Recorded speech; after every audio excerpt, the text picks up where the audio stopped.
Greetings, goddesses, gods, guides, fairies, and everything in between. It is me, your girl, S Goddess Joe.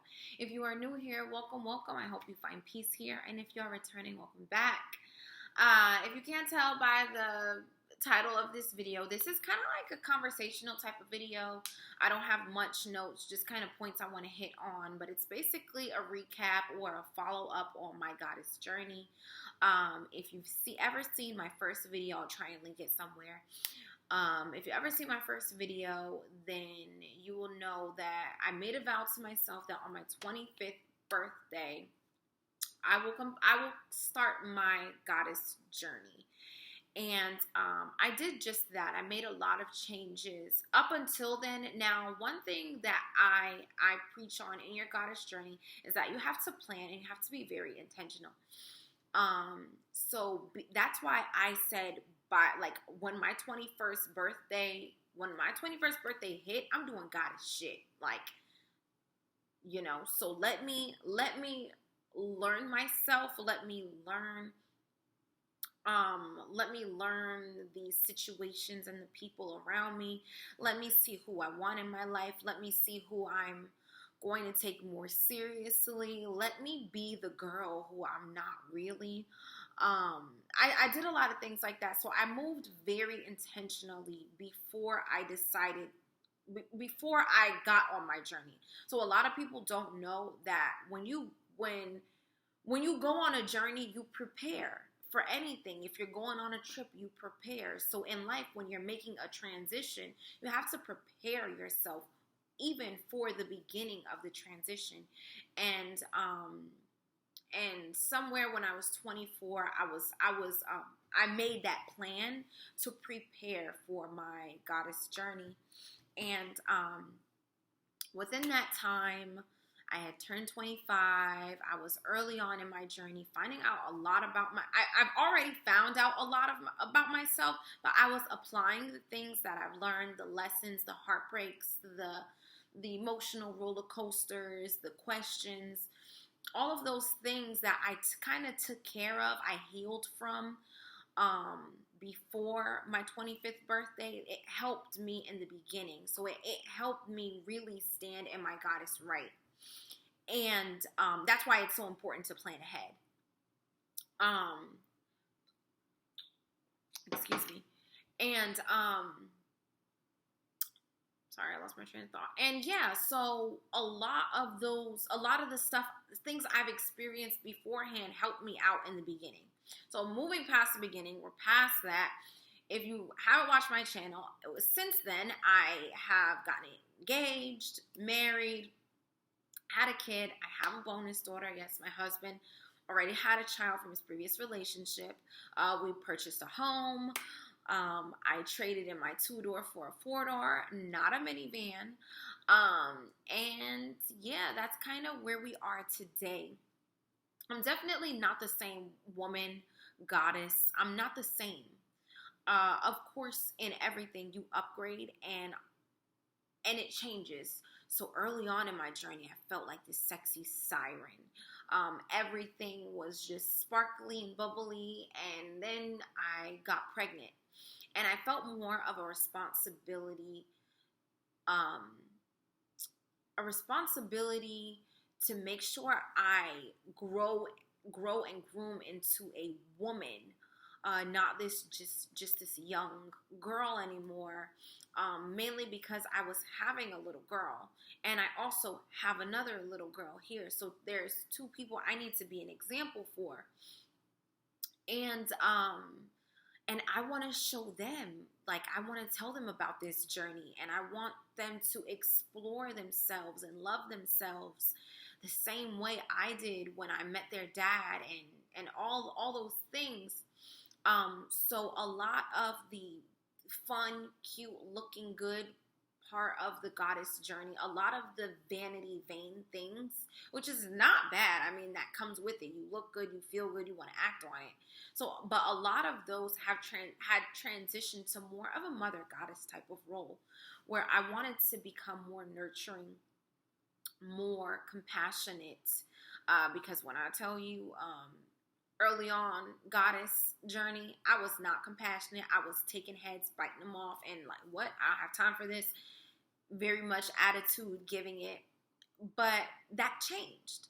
I was no longer that feisty goddess. I was more of a nurturing mother type archetype, and that just happened for me, especially become from going from a girlfriend to being a wife. And it didn't take long, honestly.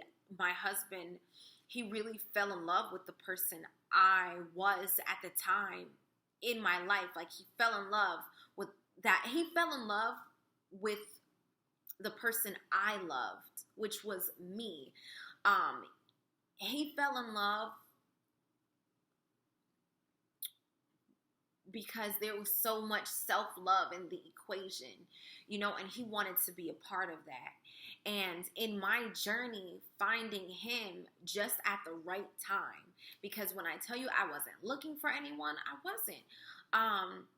Before my goddess journey, I was meeting people, and I thought it was this, I thought it was that, but at the end of the day, I knew that I was either going to stay on track with my goddess journey or figure out what they're doing over there, or maybe I could dibble and no, so I didn't want that, and I attracted my husband because honestly, he's a little bit older than I am, and he was ready. He was ready to find that woman who was going to be loving and caring and ready to do things for the home, and just ready to focus on creating a foundation for generational wealth. He was already there, and for me, I was headed there. So we met each other, and it just flourished. Going a little bit forward, moving forward with that, just even, another tree dropped. Even having my child and living in my home now, I still had a lot of learning and growing up to do. And it takes a village. So I have a great example as a mother. I'm very blessed to have that. I have a great example as of a mother-in-law. I'm grateful to have that. I have sisters. So I do have a lot of feminine empowerment, feminine energy around me, which does help. But they also taught me, and seeing them as examples, they taught me to live in my right as a mother goddess, as aside from just being a mother, just being a goddess in this new element. Like I said, there's one thing being a single goddess, but when you have all of that sexual feminine energy in abundance, when you are in a relationship, that's totally different. Like, you have to carry yourself with your crown on your head, which is another reason why I always rock a crown. Even when there's no crown, there's a crown. And they taught me how effortless it really is. You don't have to be, you don't have to capture the room by being so bold. You can capture the room by being silent and nurturing, or just, taking care of yourself, minding your business, minding your home. As a goddess, you already exude so much, and so many people are drawn to you. When you're transitioning into different stages in your life, you have to find, not necessarily you have to find, but your life changes to where that kind of shifts. Like I said, from single goddess to being in a relationship. And then there's ups and downs too. Like, I know I'm kind of scattered all over the place because, like I said, I don't really have notes. I'm just giving you guys really updates on my goddess journey. You have ups and downs with life, with life in itself, just trying to figure yourself out. Because at one point I did get a little lost in my goddess journey. I had almost a question of my identity, like, who am I? Where am I going? What am I doing? But if you have to keep up your goddess practices, that's why it's so important. I can even make a video on that. I feel like I kind of touched on it in previous videos, but you have to keep up with your goddess practices so you don't lose yourself in your husband or in your boyfriend or in your children or in your situations, in your job. And even now to this day, sometimes I have to find balance for myself because we get so wrapped up in this 3D world and we let so much consume us. But you have to remember that you're a goddess and you don't have to yell and you don't have to scream and you don't have to do too much to get your attention because it's already there. You just have to take care of yourself. And I always have to remind myself, like, my husband fell in love with me in my attitude, my sassy, my becoming, like when I was really becoming myself. So there's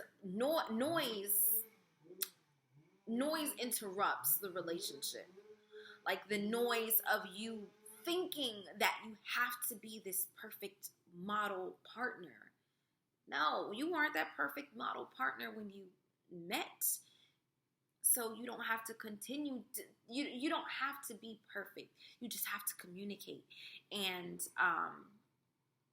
use your throat chakra to really express how you feel inside. It's okay to say like, I'm not feeling myself, or I'm not feeling my goddess self, and you work on things. It's not as easy as a snap of the finger, but you work on things within yourself to make sure, you promote change and you get right back on track. And I said all that to say because it has happened to me. Just because there's a transition, like there's so much has happened. And I think that was 2 years ago. And it's crazy that I'm even doing a video like this because we're going through a portal change where we're actually in that mark of 2 years ago from I want to say it happened about 2 days ago till the end of October. We'll be going through this portal where we're stuck on the frequency of where we were exactly 2 years ago. And everything was just kind of anew for me. And I was becoming a mother, and I was very in my prime with our relationship, and things were just beautiful. And that feels good to even say. You guys caught me on a really high frequency day, and yeah, that's kind of where I am. It's crazy. I am exactly where I was 2 years ago, and that is in my prime, in my element. I feel as high can be right now. And if you are down right now, or if you're like stuck in your goddess journey, practice self-care, communicate, calm down, talk to someone, reach out to me, DM me, comment, email me. I will try my best to get to you. Sorry about the noise. But child. But yeah, that's just a recap with me. Your goddess journey is a journey. If you are trying to figure out who you are as an incarnate, just live through what makes you feel good. Whatever makes you feel the happiest, do that. If it's helping people, if it's being a free spirit, if it's whatever, do those things, and your story will unfold. Your story will bloom into the most beautiful thing ever. And like I said, it's a journey. Just because it's beautiful today doesn't mean it's not going to be beautiful tomorrow. I had a bouquet of flowers last week, and today they are dead. But yes, that's just the life cycle. But if I were to tell you how I feel right now in my goddess journey, I feel like a living, breathing goddess. My husband continues to make me feel like the goddess I am. My kids give me life. Like, they just give me life. They give me purpose. And just seeing everything that I've manifested and created through love and through Yoni energy is just beautiful. And I wish you much success, much abundance on your journey. And I hope you enjoyed my story, and there'll be plenty more to come. Mwah. Much peace, much blessings, and cover yourself. We're going through a portal.